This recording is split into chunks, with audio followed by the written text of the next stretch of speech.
खुदावंद यीशु के नाम में आप सबको सलाम। मैं आपका होस्ट पादरी सलास जॉन आपको फेथ टीवी पर प्रोग्राम बाइबल के मुताबिक में एक बार फिर खुशामदीद कहता हूं। हम खुदावंद के नहायत शुक्रगुजार हैं और ख़ास तौर पर हम शुक्रगुजारी करते हैं खुदा के खादिम जनाब पास्टर सिसल जॉन बरकत साहब की। खुदा के खादिम पास्टर सिसल जॉन बरकत साहब की ये रोया है कि खुदा का कलाम मल्टीमीडिया के ज़रिए ज़रूर मुल्क पाकिस्तान बल्कि उससे बाहर भी फैले, तो हम नहायत शुक्रगुजारी करते हैं। इससे पहले कि हम गुफ्तगू का आगाज़ करें, आइए हम अपने सरों को झुकाएंगे और हम दुआ करेंगे। क़ुद्दूस मेहरबान खुदा, हम तेरे बेटे यीशु के नहायत शुक्रगुजार हैं। खुदा हम तेरी खादिम पास्टर सिसल जॉन बरकत साहब के शुक्रगुजार हैं जिनके वसीला से हम इस सेट पर फेथ टीवी पर मौजूद हैं। हम खुदा हम तेरे खादिम के लिए बरकत चाहते हैं और आज जितने नाजरीन देख रहे हैं उन सबों के लिए खुदा हम तेरी बरकत चाहते हैं। आज का प्रोग्राम बहुतों के लिए बाइश बरकत हो, यीशु के नाम से आमीन। नाजरीन, जैसा कि आपने देखा पिछले एपिसोड में हमने गुफ्तगू की इस बात को डिस्कस किया कि सोल टाई क्या है, और हमारे साथ खुदा के खादिम जिनका ताल्लुक यूनाइटेड अरब एमिरेट से था, पादरी हेनरी सिसल नीलम साहब, बड़ी मुफस्सल गुफ्तगू उन्होंने की और फाउंडेशनल बातें हम तक पहुंचाई। आज हम इसी सिलसिला को आगे बढ़ाते हुए इस बात पर गौर करेंगे कि सोल टाई क्या है और ये कैसे डेवलप होती है, और हम देखेंगे कि क्या ये मोहब्बत की इंतहा या नफ़रत की इंतहा की वजह से भी डेवलप होती है, या हमारे साथ दूसरों की जानें जो हैं इस तरह जुड़ सकती हैं। आज हम इन तमाम बातों पर गौर करेंगे। आप हमारे साथ जुड़े रहें, वीडियो को पूरा देखें, और ये एक नहायत ही ख़ास और बड़ा मुनफरिद टॉपिक है और इसका एक बहुत ज़्यादा इम्पैक्ट है ईमानदारों की ज़िंदगियों पर। इसलिए मैं आपको इनकरेज करता हूँ, ज़रूर आप आखिर तक देखिए ताकि हम और मज़ीद बातों को सीख सकें। आइए नाज़रीन, हम गुफ्तगू का सिलसिला आगे बढ़ाते हैं और हम मज़ीद पादरी साहब से जानेंगे और उनसे पूछेंगे कि सोल टाई जो है ये किस तरह डेवलप होती है। तो अब जैसे पास्टर साहब ने सवाल किया था कि ये सोल टाइज डेवलप किस तरह होती हैं, तो हमने जो चेक किया, हमने देखा कि एक इंसान है, उसमें 3 हिस्से हैं, एक है स्पिरिट, एक है सोल, एक है बॉडी। अब हम देखते हैं कि ये तीनों में किस तरह से टाइज बन रही हैं। टाइज का मतलब होता है किस तरह से एक दूसरे के साथ नॉट लग रही है, जैसे टाई की नॉट लगी हुई है, एक दूसरे के साथ जुड़े हुए हैं। तो हम ये देखेंगे किस तरह हमारी स्पिरिट की नॉट बन जाती है किसी और स्पिरिट के साथ, किस तरह से हमारी बॉडी की नॉट बन जाती है किसी और बॉडी के साथ, और किस तरह हमारे सोल की नॉट बन जाती है किसी और सोल के साथ, या टाइज यानी गिरा बन जाती है किसी और सोल के साथ। तो पहले हम स्पिरिट को देखते हैं और मेरे साथ एक हवाला देख लीजिए, रोमियो 8 बाब उसकी 16वीं आयत। जी, लिखा है, रूह खुद हमारी रूह के साथ मिलकर गवाही देता है कि हम खुदा के फर्जंद हैं। अब यहाँ पे आपने देखा कि रूह हमारे जिस्म के साथ नहीं मिल रहा, रूह हमारी जान के साथ भी नहीं मिल रहा, क्योंकि रूह के साथ ही मिल सकता है। इसलिए रूह क्या कर रहा है, रूह के साथ मिंगल हो रहा है, रूह के साथ वो टाई अप हो रहा है और रूह के साथ उसका एक रिलेशन बन रहा है, एक नेटवर्क बन रहा है, और वो रूह के साथ रूह गवाही देता है कि हम खुदा के बेटे बेटियां हैं। तो आपने देखा कि 2 रूहें जो हैं आपस में मिल रही हैं, एक खुदा की रूह है और एक हमारी रूह है, और ये मिलती हैं और इनमें कनेक्शन डेवलप हो जाता है। अब हम जिस्म देखते हैं, जिस्म किस तरह से आपस में मिलते हैं। इफिसियों 5 बाब 31वीं आयत। इफिसियों 5 बाब उसकी 31 आयत में लिखा है, इसी सबब से आदमी बाप से और माँ से जुदा होकर अपनी बीवी के साथ रहेगा और वो दोनों एक जिस्म होंगे। अब देखा यहाँ पे पहले हमने स्पिरिट की बात करी, रूह की बात करी, रूह खुदा की रूह के साथ मिला और एक हो गया। अब हम जिस्म की बात कर रहे हैं और जिस्म के बारे में भी खुदा बोल रहा है कि हस्बैंड वाइफ जो है वो 2 जिस्म नहीं होंगे बल्कि वो एक जिस्म होंगे। इसका मतलब है जिस्म जिस्म के साथ मिल जाता है, रूह के साथ मिल सकती है। अब हम देखेंगे सोल टाइज को। सोल टाइज क्या कहती है, किस तरह से डेवलप होती है। बाइबल में हमें एक हवाला मिलता है और मैं पर्पसली चाहूँगा कि इस हवाले को हम इंग्लिश में देखें। 1 शमूएल उसका 18 बाब और उसकी 1 आयत। उर्दू में पास्टर साहब को बोलता हूँ वो पढ़ दें और फिर मैं इंग्लिश में आपके सामने पढ़ देता हूँ। पहला शमूएल 18 बाब उसकी पहली आयत पर लिखा है, जब वो शाऊल से बातें कर चुका तो यूनतन का दिल दाऊद के साथ ऐसा मिल गया कि यूनतन उससे अपनी जान के बराबर मोहब्बत करने लगा। अब देखें यहाँ पे लिखा है उसका दिल उसके दिल के साथ मिल गया। अब इस हवाले को मैं इंग्लिश में पढ़ रहा हूँ और इंग्लिश में देखें कितना स्ट्रांगली और पावरफुली लिखा हुआ है और सही मतन के हिसाब से उन्होंने इंग्लिश के लफ्ज इस्तेमाल किए हैं, जो इब्रानी में है वही इंग्लिश में इस्तेमाल किए हैं। उर्दू में दिल लिखा हुआ है लेकिन एक्चुअली ये सोल है और मैं आपके सामने पढ़ रहा हूँ। पहला शमूएल उसका 18वां बाब पहली आयत किंग जेम्स वर्जन में पढ़ रहा हूँ। And it came to pass when he had made an end of speaking unto Saul, the soul of Jonathan was knit with the soul of David. लिखा है सोल, जो जोनाथन की soul है वो दाऊद के सोल के साथ निट हो गई है। निट किसे कहते हैं? जैसे हम स्वेटर बुनते हैं ना, वो निटिंग होती है। स्वेटर जो बुनते हैं उसमें आपने देखा है किस तरह एक दूसरे के साथ उलझे हुए होते हैं, ये है, उसको आप खोल नहीं सकते। तो बाइबल बताती है कि ये जगह पे सोल टाइज के बारे में जिक्र है और इंग्लिश की बाइबल बड़ा क्लियरली बोल रही है कि जोनाथन की जो सोल है वो दाऊद की सोल के साथ निट हो गई है। निट का मतलब है कि वो ऐसी फंस गई है कि वो अलग नहीं हो सकती। और यहां से ये सारा सब्जेक्ट शुरू होता है जो मैं आप लोगों के सामने अब शेयर करना चाहता हूं। तो सोल टाइज जो है ये दो जानों का ऐसा मिलाप है, एक ऐसा नेटवर्क है जो कुछ वजूहात हैं जिसकी वजह से ये एस्टेब्लिश होता है या ये मिल जाता है, ये कायम हो जाता है। तो अब हम सोल टाइज के बारे में देखेंगे। जैसा मैंने आपको बताया, ये सोल आपस में किस तरह से टाइज बन जाती हैं, इनके किस तरह से कनेक्शन आपस में एस्टेब्लिश हो जाते हैं। सोल के तीन हिस्से हैं, एक है माइंड, एक है इमोशंस और एक है विल, यानी हमारा इरादा, हमारा दिमाग और हमारे जज्बात। ये तीनों चीजें मिलके एक सोल बनाती हैं।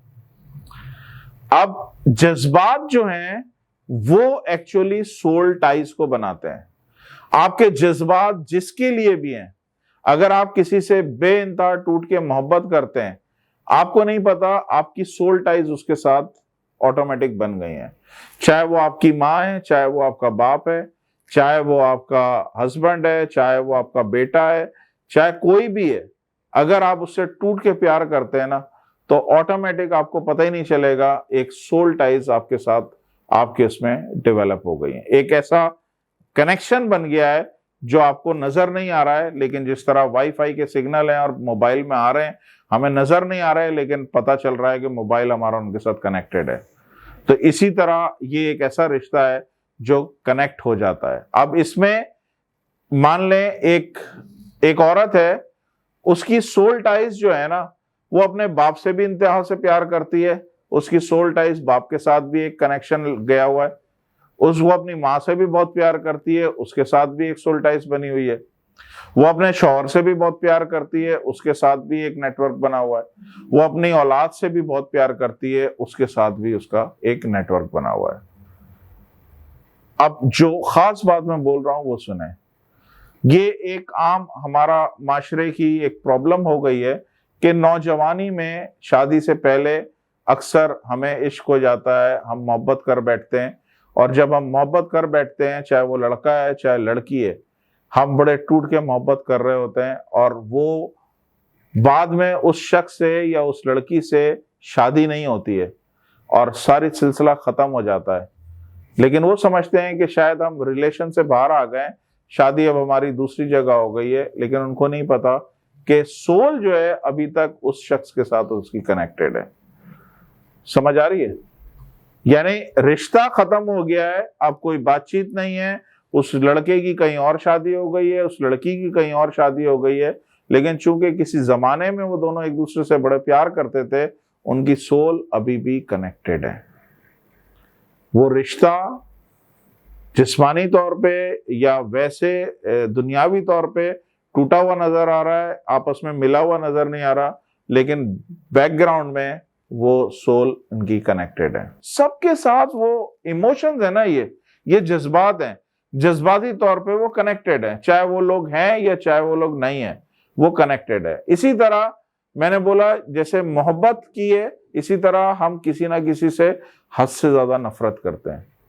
अगर हम हद से ज्यादा किसी से नफरत करते हैं ना, और हमें नहीं पता, वो नफरत के सबब से सोल टाइज कनेक्ट हो गई हैं। क्योंकि सोल टाइज है ही एक्चुअली एक जज्बाती बंधन है जो आपको बांध के रखता है। तो आप अगर मोहब्बत कर रहे हैं तो भी सोल टाइज कनेक्टेड है, अगर आप नफरत कर रहे हैं तो भी सोल टाइज कनेक्टेड है। अगर आप किसी से डरते हैं इंतहा से ज्यादा, आपका कोई रिश्ता नहीं है लेकिन बस आप डरते हैं, हो सकता है आपका टीचर हो जिसने आपको बहुत मारा हो, वो खौफ अभी तक आपके जहन में, एक्चुअली वो खौफ नहीं है, वो सोल टाइज है जो आपको उसकी याद बार बार दिला रही है।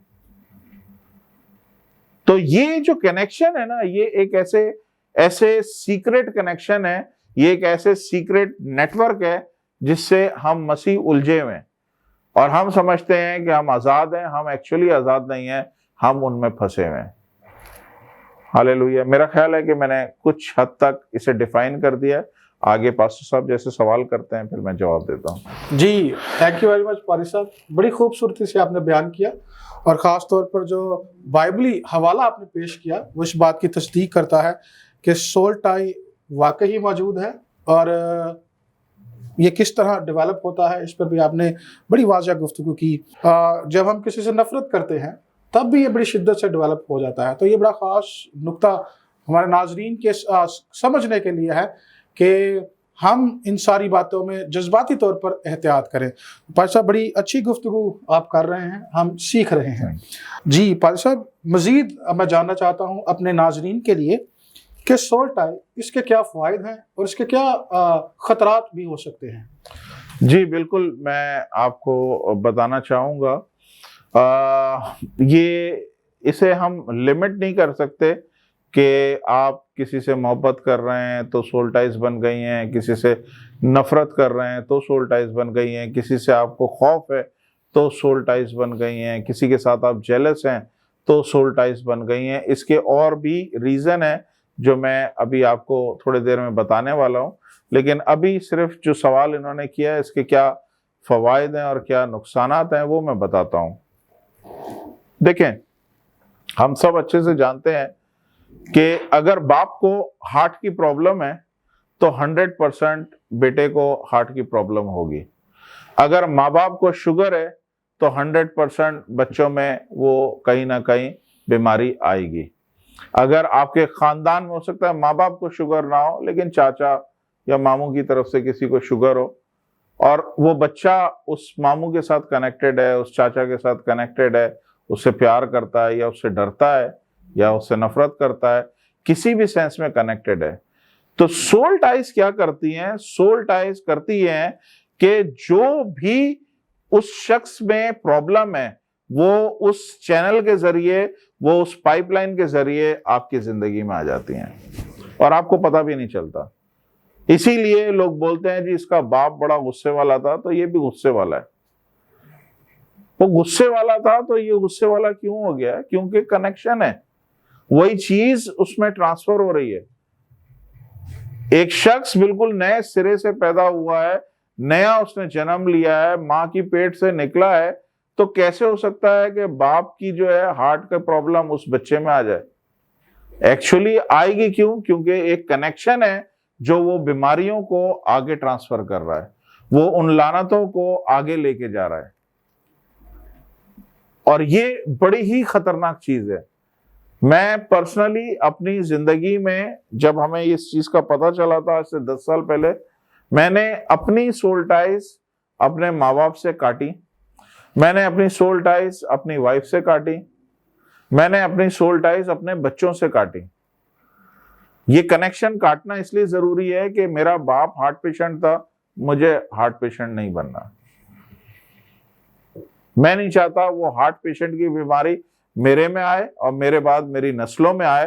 तो मैंने क्या किया है, वो नेटवर्क ही काट दिया है कि वो मेरे बाप तक रुक गई हैं, उसके बाद मैं और मेरा घराना फ्री हो गया।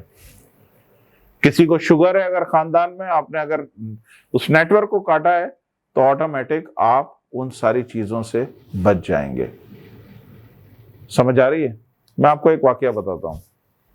एक हमारे पास केस आया, एक औरत थी, उसको 4th स्टेज का कैंसर था, और जब वो 4th स्टेज के कैंसर में थी तो जब काउंसलिंग सेशन होता है तो काउंसलिंग में ये चीज़ें डिस्कस की जाती हैं, और ये चीज़ें चर्च की नहीं है, ये एक सेपरेट मिनिस्ट्री का एक एरिया होता है जिसमें आप काउंसलिंग करते हैं, उसमें आप काउंसलर अपॉइंट करते हैं, या चर्च में कोई ऐसा शख्स होता है जिस पे काउंसलिंग की रूह होती है, मसा होता है, उसको आप उसके लिए मुकर्रर करते हैं कि काउंसलिंग उसका काम है। तो हम काउंसलिंग कर रहे थे तो एक औरत आई, उसको 4th स्टेज का कैंसर था, और जब कैंसर था तो मैंने उससे पूछा कि किसी और को भी कैंसर था? उसने बोला हाँ जी, मेरे ससुर को कैंसर था। अब ये चीज ध्यान में रखें कि हर एक चीज का रूट कॉज होता है। पास्टर साहब, बगैर रूट कॉज के कोई चीज नहीं चलती है जी। अभी हम यहाँ इस स्टूडियो में बैठे हुए हैं, यहाँ पे धुआं आने लग जाए, एक तो तरीकाकार ये है कि हम धुआं बंद करने के लिए खिड़की दरवाजे बंद कर दें, हम धुएं से महफूज रहेंगे, लेकिन ये टेम्परेरी सोल्यूशन है। हमें अगर धुएं से निजात पानी है तो हमें फिर धुआं ढूंढना होगा कि कहाँ से धुआं आ रहा है, जाके चेक करें। और हम जब जाएंगे किचन में, पता चलेगा कि कोई चीज जल रही है, या हम इस्त्री के आयरन स्टैंड पे जाएंगे तो पता चलेगा जी कोई इस्त्री रख के चला गया है और वहां पे कपड़ा जल रहा है और उसका धुआं जो है हम तक आ रहा है। तो जब हम वहां जाके चीजों को ठीक करेंगे ना, अपने आप हम सारी चीजों से निजात पा लेंगे।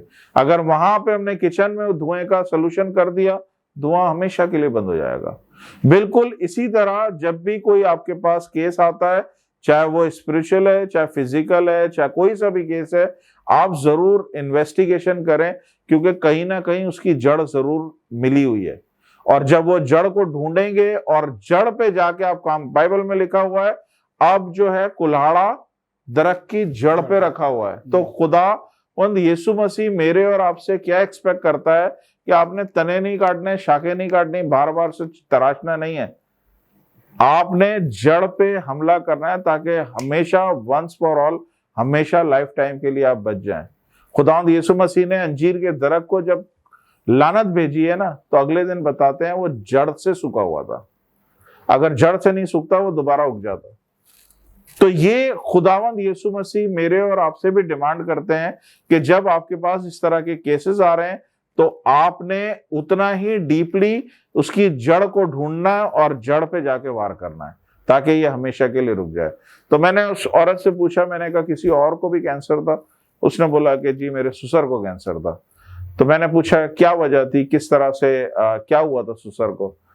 तो वो फिर अपनी बात बताने लगी, कहने लगी कि मुझे मेरे ससुराल में अगर किसी ने प्यार किया है, किसी ने इज्जत दी है तो मेरा ससुर है। मेरी सास के साथ मेरी नहीं बनी, मेरे शौहर के साथ मेरी नहीं बनी, हर दफा हर मौके पे सिर्फ ससुर मेरे लिए खड़ा होता था, और मैं उससे ऐसा प्यार करती थी शायद अपने बाप से भी नहीं करती हूँ। और एक टाइम ऐसा आया कि ससुर ने, जब उसकी मौत हो रही थी, ना मेरा शौहर पास था ना मेरी सास पास थी, वो ससुर मेरे हाथों में उसकी डेथ हुई है। अब जब हाथों में डेथ हुई है ना, आपको मैं एक चीज बता दूं कि कैंसर बीमारी नहीं है, कैंसर जो है एक स्पिरिट है, कैंसर एक स्पिरिट है, क्योंकि ये आपके सेल्स मल्टीप्लाई होते हैं। ये कोई बैक्टीरिया वायरस नहीं है कि आपके जिस्म में आ गया है और वो फिर बीमारी पैदा कर रहा है, नहीं, ये टोटली स्पिरिट है। और ये क्या करती है, सेल्स मल्टीप्लाई होते हैं। आपके बॉडी के सेल्स, नॉर्मली हमारी बॉडी में सेल्स बन भी रहे हैं, सेल्स टूट भी रहे हैं, लेकिन कैंसर का जब सेल आता है या कैंसर के सेल ऑलरेडी होते हैं, अचानक क्या होता है, कोई चीज उन सेल्स पे काम करना शुरू करती है और वो अनयूजुअल तरीके से बढ़ना शुरू हो जाते हैं। तो हुआ क्या, जब ससुर ने अपनी जान दी, क्योंकि जैसे ही वो उसकी रूह उस जिस्म से निकली है तो उस कैंसर की स्पिरिट को भी निकलना जरूरी था। क्योंकि कैंसर को आपने देखा है, कोई सी भी बीमारी को देखा है, जैसे ही कोई मरता है वो बीमारी रुक जाती है। क्यों बीमारी रुक जाती है? क्यों नहीं वो बीमारी मुर्दे पे कंटिन्यू काम कर रही होती है? नहीं, बीमारी वहीं पे स्टॉप हो जाती है, क्योंकि अब उस जगह पे उसका कोई रोल नहीं है। तो जैसे ही वो सुसर की डेथ हुई है, उसने आखिरी सांस ली है, कैंसर की स्पिरिट निकली है, और कैंसर की स्पिरिट को इस वक्त नेटवर्क चाहिए था कि मैं सबसे पहले किसके पास जाऊं, और उसके पास बिल्कुल ही सामने कौन बैठा हुआ था? वो उसकी बहू बैठी हुई थी, जिसके साथ स्ट्रॉन्ग सोल टाइज थी, और वो क्या हुई, कैंसर की स्पिरिट ने उसी नेटवर्क को लिया और बहू के अंदर आ गई। कोई रिलेशन बनता ही नहीं है।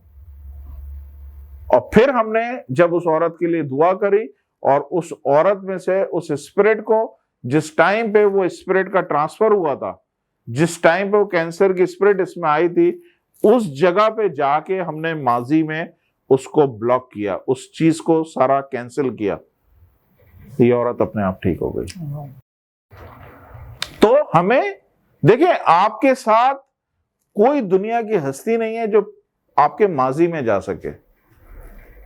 सिर्फ एक है, उसका नाम है यीशु मसीह।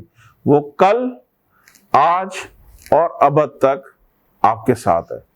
आपको कल के लिए उसकी जरूरत है ना, आप उसको बुलाएं, वो आपके कल में आएगा, और कल में जिस जगह पे प्रॉब्लम हुई आपकी जिंदगी में, उस जगह पे आपकी चीजों को रिपेयर कर सकता है। मुझे एक बात याद आ रही है, कुछ अर्सा पहले मैंने एक वीडियो देखी थी, सोशल नेटवर्क पे थी, और वो वीडियो बड़ी कैजुअल सी थी, लेकिन मैंने उसे रूहानी एतबार से देखा, और वो पाकिस्तान की दो सहेलियों की वीडियो थी, जिनमें इतना प्यार था कि उन्होंने एक ही आदमी से दोनों ने शादी करी है। ये बड़ी कॉमन है, आपको उधर मिल भी जाएगी यूट्यूब पे, कि उनके लिए ये था कि हम एक दूसरे को छोड़ नहीं सकती हैं, इसलिए अगर इसकी शादी कहीं और हो गई और मेरी शादी कहीं और हो गई तो हम लोग एक दूसरे से अलहदा हो जाएंगे, इसलिए हम लोग एक साथ रहें, इसलिए हम एक ही आदमी से शादी कर रहे, और इसकी सबब से वो लोग एक साथ रह रहे थे। आप देखें कि कितना शैतान काम कर रहा है, कि इतना ऐसा बॉन्ड है, ऐसा एक रिश्ता है, एक ऐसा एक गिरा है जिसने उन लड़कियों को बांध के रखा हुआ है, और इस लेवल पे बांध के रखा हुआ है कि उन्होंने एक ही आदमी से शादी करी है।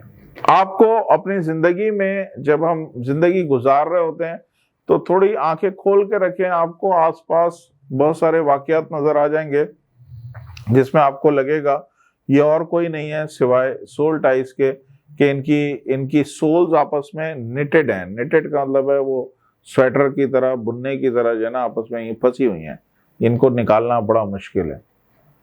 तो और किस तरह से डेवलप होती हैं ये भी मैं आपको बता दूं, खाली आप इसको इस हद तक रखें नहीं कि जी मोहब्बत है, नफरत है, डर है, या जेलसी है, या इस चीज को लेके, ये यहाँ पे लिमिट नहीं है। एक्चुअली ये इससे बियॉन्ड है, और अब मैं उन गहरी बातों की तरफ आना चाहता हूँ ताकि आप लोगों को समझ में आए कि और क्या क्या वजह हैं जिसकी वजह से ये डेवलप हो जाती है। जब हम ऐदो पैमान करते हैं, जब हम किसी के साथ कवर्नेंट में जाते हैं, जैसे एक लड़का एक लड़की को बोलता है कि मैं तेरे बगैर जी नहीं सकता, और लड़की बोलती है मैं किसी और मर्द का तस्वुर नहीं कर सकती। ये क्या करा है हमने? ये हमने अपने मुंह से एक अहद बांध लिया है, और जब अहद बांध लिया है तो एक खतरनाक सोल टाइज डेवलप हो गई हैं। ये बांधा था शायद जब लड़की 15 साल की हो और लड़का 16 साल का हो। ये बांधा था जब हो सकता है लड़की 20 साल की हो, लड़का 22 साल का हो। लेकिन आज दोनों की उम्रें 50-50 साल हो गई हैं। लेकिन वो जो एक्चुअली उन्होंने बांधा हुआ था, वो आज भी उनके दरमियान कायम है, और वो आज भी उनकी जिंदगी में ट्रबल कर रहा है। हालांकि वो दोनों अलग अलग हो गए हैं, दोनों के अपने अपने घर बस गए हैं, लेकिन वो जो सोल टाइज है वो आपको हमेशा प्रॉब्लम देगी। कभी कभी आप इस चीज को एक्सपीरियंस करेंगे कि आप खामोशी से बैठे हुए हैं, कोई आपके जहन में ऐसी बात ही नहीं है, कोई ऐसा ख्याल नहीं है, अचानक से कहीं से 20 साल पुरानी आपकी उस फ्रेंड का एकदम से ख्याल आ जाएगा। आपकी वो पुरानी जो मोहब्बत है, एकदम से उसके बारे में एकदम से ख्याल आ जाएगा। ये कहां से आ गया? ये वो नेटवर्क है जो बंधा हुआ है और सिग्नल्स फेंक रहा है। जैसे ही आप खाली बैठे में, कुछ और सोचने के लिए नहीं है, पता नहीं कहाँ से एकदम से घूमती वो चीज आई और आप सोचने लग गए, यार हाँ 20 साल पहले 25 साल पहले मेरी ऐसी मोहब्बत थी, मैंने उसके साथ ऐसा ऐदो पामा बांधा था। वो क्या है? वो अभी भी बिल्कुल फ्रेश है आपके जिंदगी में। उस लड़की को अगर जो बीमारियां है ना वो आपके पास आएंगी, आपको जो बीमारियां हैं वो उसके पास जाएंगी। आपकी जिंदगी में अगर इब्लीस काम कर रहा है तो सेम इब्लीस उसी नेटवर्क के जरिए आगे जा सकता है। तो ये बड़ा इंपॉर्टेंट होता है कि हम इन चीजों पे कंट्रोल कर सकें और इस तरह के अहद हम ना बांधें। हम अपने बच्चों को अर्ली एज से सिखाना शुरू करें। नौजवानी में जैसे ही वो कदम रखते हैं, बजाय इसके कि वो ये गहरी बातें और खतरनाक बातें वो ये मोहल्ले वालों से सीखें, दूसरों से सीखें, माँ बाप को चाहिए अपने बच्चों के साथ बैठें और उनको ये बात बताएं कि बेटा हम भी इसी एज से गुजरे, हमारे जिंदगी में भी इस तरह का चीजें थी, तब हमें नहीं पता था और हमने उसके नुकसानात बर्दाश्त किए, लेकिन आप चूंकि अब इस एज में हो तो एज अ माँ बाप हमारा फर्ज है कि हम आपको ये चीज दिखा सकें, बता सकें कि इसके आगे चल के क्या नुकसानात होंगे। एक लड़की थी, उसका भी केस हमारे पास आया। वो लड़की जो है ना अपने शौहर के साथ बड़ी हंसी खुशी रह रही थी और बच्चे भी थे, लेकिन अचानक कभी कभी क्या होता है कि वो लड़की को अजीबोगरीब गुस्सा आता है और गुस्सा ऐसा है कि वो उसको पागल कर देता है।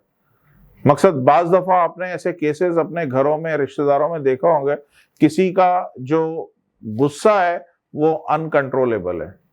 छोटी सी बात हुई है लेकिन गुस्सा हद से ज्यादा है। इसका मतलब क्या है?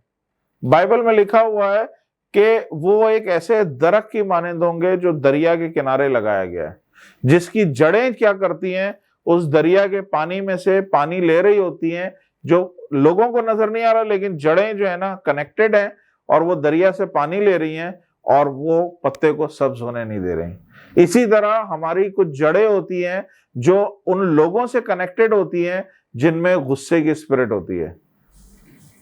और आप हैरान हो रहे हैं, बात छोटी सी है लेकिन इतना गुस्सा करने की क्या जरूरत है? बात छोटी है, एक दूसरे को जान से मारने पे आ गए। बात छोटी सी है, एक दूसरे को तलाके देने में आ गए। घर टूट रहे हैं छोटी छोटी बातों पे। इसका मतलब क्या है कि पीछे कुछ ऐसा जड़ें कनेक्टेड हैं, वो जो जड़ें किसी जगह से कनेक्टेड हैं जो वहां से चीजें ऐसी ले रही हैं और आगे फेंक रही हैं।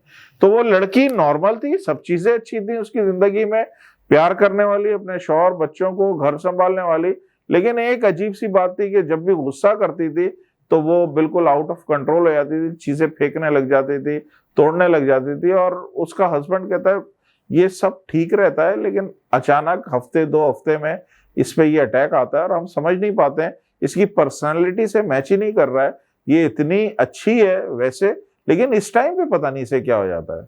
तो फिर उसे अकेले में लेके हम बैठे और अकेले में जब लेके बैठे तो हमने उससे पूछा कि क्या हुआ था, कोई और भी आपकी जिंदगी में था?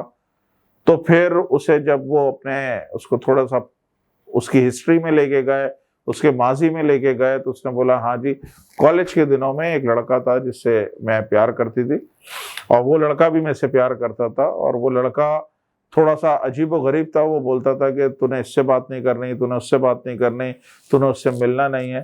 तो शुरू में तो लड़की को अच्छा लगता था, भाई उसने इतनी गहरी निगाह रखी हुई है, वो इतना मुझे टूट के चाहता है कि मेरा किसी से बात करना उसे पसंद नहीं है। लेकिन थोड़े दिनों में उस लड़की का दम घुटने लगा कि ये लड़का कुछ ज्यादा ही मेरे पे कंट्रोल कर रहा है, मैं किसी से अब बात भी नहीं कर सकती, मैं किसी से मिल नहीं सकती, मैं मुस्कुरा नहीं सकती। इसका मतलब ये है कि वो लड़का इतना ज्यादा मेरे लिए पॉजेसिव है कि या तो शक करता है या क्या करता है, लेकिन वो मुझे किसी से मिलने नहीं दे रहा, मेरा अब दम घुट रहा है, मैं इस रिलेशन से निकलना चाह रही हूँ।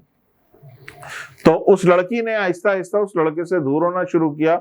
लड़का एक दिन आया, उसने बोला कि अगर तूने मेरे अलावा किसी से शादी करी, मैं तुझे भी जान से मार दूंगा, मैं उस लड़के को भी जान से मार दूंगा।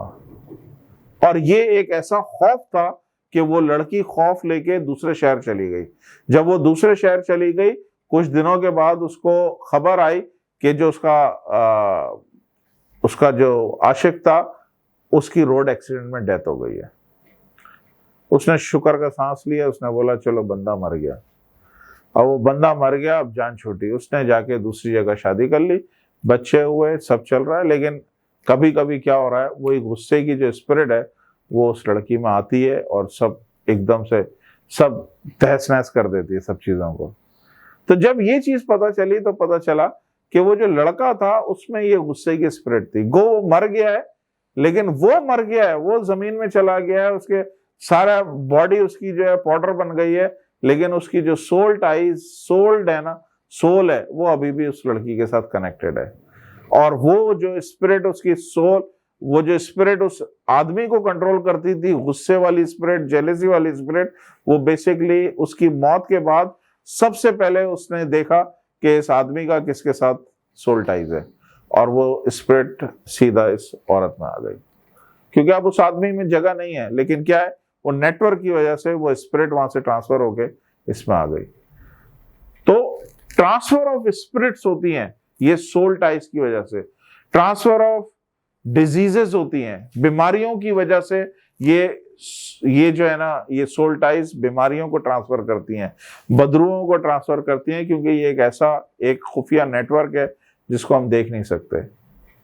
एक और वजह है जिसकी वजह से अक्सर सोल टाइज बन जाती हैं, और वो है कि हम निशानी रख लेते हैं किसी चीज की।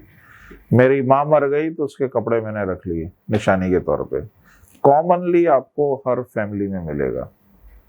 मैं अभी यहाँ पूछूं तो बहुत सारे लोग मिलेंगे, ये मेरे बाप की निशानी है, मैंने रखी हुई है, ये मेरी माँ की निशानी है, मैंने रखी हुई है, ये मेरा बेटा उसकी डेथ हो गई है, ये मैंने उसकी निशानी रखी हुई है। ये 100% डिमोनिक है, 100% खुला दावतनामा है शैतान को कि हमने उसकी चीजों को रखा हुआ है यहाँ पे। एक और लड़की आई, अभी देखें कैसी कैसी चीजें याद आ रही हैं। एक और लड़की आई, उसने क्या किया, वो 2 बहन भाई थे और वो इंडियन थी, और आई ये सारे इन चीजों को लेके। तो वो 2 बहन भाई थे, बड़ा प्यार एक दूसरे से करते थे। एक दिन भाई ने बोला कि मैं तेरे लिए जो है ना फला जगह की बिरयानी लेके आ रहा हूँ, और तू जो है ना तू रेडी रहे। अब वो बिरयानी उसने पैक कराई, और जब बहन के बिल्कुल घर के पास पहुंचा, बाइक पार कर रहा था, तो पीछे गाड़ी ने किसी ने उसे हिट किया, और वो ऑन द स्पॉट वो बंदा मर गया। लेकिन बिरयानी जो थी वो बाइक पे लटकी थी, वो पैदल था, वो बिरयानी बच गई। अब लड़की ने जब देखा बाप भाई की डेथ हो गई है, बिरयानी उसकी आखिरी निशानी है, उसने बिरयानी रखी फ्रीजर में, कोई 10 साल तक बिरयानी रखी रही कि मेरे भाई की निशानी है। क्या हो रहा है कि ये खुला दावतनामा है जो हम शैतान को, आपको हमें देखें, यही मैंने स्टार्ट में क्या बोला था कि हमारे लोग अदम मार्फत के ऐसे हलाक हो रहे हैं। हमारे लोगों को जब पता ही नहीं है तो जब पता नहीं है तो हलाक ही होंगे। अब मेरा ईमान है कि एटलीस्ट कुछ आप लोगों को अगर समझ आ रही है इन चीजों की, तो अपने आंखों को कानों को खुला रखें। अगर ऐसी कोई चीजें आपने अपने घरों में रखी हुई हैं, उनकी कपड़े रखे हुए हैं, उनकी निशानियां रखी हुई हैं, जिसको खुदा ने आपसे ले लिया, उसकी चीजों को भी रिलीज कर दें। जो आपके पास फिजिकली नहीं है, उनको रूहानी तौर पे भी आपने एक्चुअली उनको होल्ड करके रखा हुआ है। खुदा ने आपसे ले लिया है, उसका जिस्म आपसे छिन गया है, वो मनो मट्टी के नीचे दबा हुआ है, लेकिन आपने खुद उस कनेक्शन को रोका हुआ है और कनेक्शन को पकड़े हुए हैं आप। और फिर आप बोल रहे हैं कि जी मुझे हार्ट की क्यों प्रॉब्लम हुई, मुझे शुगर की क्यों, मुझ में ब्लड प्रेशर कहां से आ गया, मेरे में ये कहां से आ गया। अरे आपने वो चीज रखी हुई है अपने पास। तो ये एक और चीज है। तीसरी चीज जो मैं खास बताना चाहता हूं वो ये है कि बाज दफा खास तौर पे नौजवान लड़के लड़कियों के लिए कि हम एक दूसरे को गिफ्ट देते हैं, और ये जो मोहब्बत के गिफ्ट होते हैं, कार्ड दे दिया, खत लिख दिए, और ये सारी चीजें, इसलिए मैं डायरेक्ट बात कर रहा हूँ कि आप लोग कनेक्ट कर सको जो मुझे सुन रहे हो कि हाँ जी ये हर घर की कहानी है, हर नौजवान की कहानी है। और हम वो अपने जो जवानी के दोस्त होते हैं, जवानी के हमारे प्यार होता है, हम उनके खतों को संभाल के रखते हैं, हम उनके जो गिफ्ट दिए होते हैं उनको संभाल के रखते हैं। हम बेसिकली वो चीजें तो संभाल के रखी हैं, हमें नहीं पता, लेकिन वो जो कनेक्शन उन लोगों के साथ है वो भी आपकी जिंदगी में है। तभी आप पूरी तरह से अपनी बीवी को अपना आप दे नहीं पा रहे हो, तभी आप पूरी तरह से अपने शौहर को अपना आप नहीं दे पा रहे हो। क्यों? क्योंकि आप फंसे हुए हो पीछे कनेक्शन में। आप रह साथ रहे हो, आप कहीं ना कहीं किसी ना किसी जगह पे किसी और के साथ फंसे हुए हो। रिश्ते हो गए हैं, शादियां हो गई हैं, बच्चे हो गए हैं, लेकिन अभी तक आपको फील होगा कि यार वो चीज नहीं आ रही है। वो मैं बंदा बहुत अच्छा है मेरे साथ, पता नहीं क्या बात है, मैं खुल के प्यार नहीं कर पा रही हूँ। बंदी बहुत अच्छी है, लेकिन वो जो मेरी मोहब्बत थी वो मेरे से गई है, मैं से खुल के प्यार नहीं। एक्चुअली हो क्या रहा है, हम फंसे हुए हैं। हम ये सारे नेटवर्क ने हमें फंसा के रखा हुआ, और ये चीज आज मैं आप सबके सामने लाना चाह रहा था कि इस चीज पे ध्यान दें। ये सोल टाइज ये आसान चीज नहीं है, ये एक खतरनाक शैतान का हथियार है जिसको वो इस्तेमाल करता है, और खानदानों के खानदान, नस्लों की नस्लें जो हैं वो तबाह कर रहा है। एक ही बीमारी में 6-6 नस्लें आपकी तबाह हो रही हैं। एक ही बीमारी में आपको नजर आएगा बेशुमार लोग मर रहे हैं। क्या है? Soul ties. ये इस तरह होता है, इसके पीछे स्पिरिट्स होती हैं, इसके पीछे बदरूहें काम कर रही होती हैं, और ये एक तरह की फेमिलियर स्पिरिट, इसे इंग्लिश में कहते हैं फेमिलियर स्पिरिट्स। फेमिलियर स्पिरिट्स क्या होती हैं कि ये खानदानों में नस्लों से रह रही होती हैं, और आपको समझ में नहीं आता कि यार ये हमारे खानदान में नस्लों से रह रही हैं और हमें पता नहीं चल रहा है। नहीं, आपको पता करने की जरूरत है, आपको जानने की जरूरत है, आपको ये सेंस होना चाहिए बीइंग मसीह कि आपके घर में हालात कैसे हैं। आप जब घर के पैटर्न्स देखेंगे, अपने घर के एक्सीडेंट के पैटर्न देखेंगे, आपको समझ में आ जाएगा कि ये स्पिरिट हमारे घर में नस्लों से चल रही है। अगर आपके घर में, फैमिली में तलाक हो रही है लाइन से, इसका मतलब है कोई ना कोई शैतान बैठा हुआ है फैमिली में, वो शादियां प्रॉस्पर होने नहीं दे रहा। अगर आपके रिश्ते टूट रहे हैं, इसका मतलब है ये स्पिरिट आपके घर में बैठी काम कर रही है।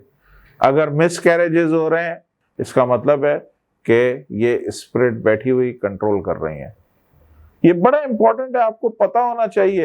एक्सीडेंटल डेथ हो रही है। अभी रिसेंटली मेरे चर्च की एक फैमिली है, उनकी जब पूरी मैंने इंटरव्यू लिया ना, सारी फैमिलियों का, हर एक की दूसरी शादी, हर एक की दूसरी। पहली शादी क्या हुई जी? पहली शादी में या तो एक्सीडेंटल मौत हो गई है नौजवानी में, या फिर शादी टूट गई है। अरे भाई, आंखें खोलो, पैटर्न्स देखो क्या हो रहा है फैमिली में। अगर ऐसे वाकयात हो रहे हैं तो उस शैतान को बाहर निकालो, उस नेटवर्क को तोड़ो जो बरसों से, सदियों से आपके नस्लों में सेम डैमेज कर रहा है। ये हमें जानने की जरूरत है। हमें मसीहों की तरह हमें एकदम से जागने की जरूरत है, समझने की जरूरत है कि यहाँ पे कुछ गड़बड़ है और हमने यहाँ पे स्पिरिचुअली काम करना है। अच्छा, फवायद एक्चुअली कुछ लोग कहते हैं कि जो गॉडली सोल टाइज होती है ना, उसको रहने देना चाहिए।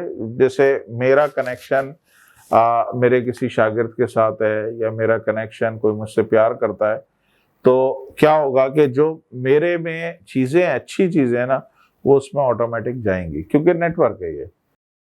अच्छी चीजें भी आती हैं, बुरी चीजें भी आती हैं।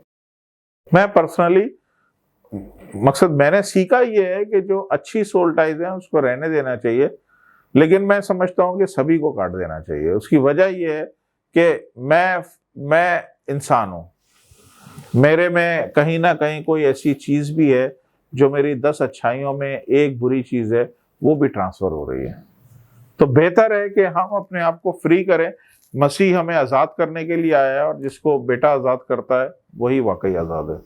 जी, बड़ा तफसीलन आपने इस पर बात की, गुफ्तगू की। जी नाजरीन, हमने बड़ी मुफस्सल गुफ्तगू सुनी खुदा के खादिम से, और मैं ईमान रखता हूं कि ज़रूर आपने इससे बरकत पाई है। यहाँ हमारे प्रोग्राम का वक्त जो है वो ख़त्म हो रहा है, लेकिन हम इसी सिलसिला को आगे बढ़ाएंगे, और अगली एपिसोड में हम और सोल टाई के हवाले से देखेंगे, जानेंगे, और ख़ास तौर पर हम इस बात पर गौर करेंगे कि सोल टाई जो है, क्या हमें इसे मुसलसल तोड़ते रहना है, या ये एक ही बार तोड़ने से इसका जो सिलसिला है वो मुंतका हो जाता है, और हम इस बात पर भी गौर करेंगे कि अगर हम इसे तोड़ें तो उसे कैसे तोड़ सकते हैं, इसके पीछे कौन सा असूल कार फरमा है जिससे हम इसे तोड़ सकते हैं।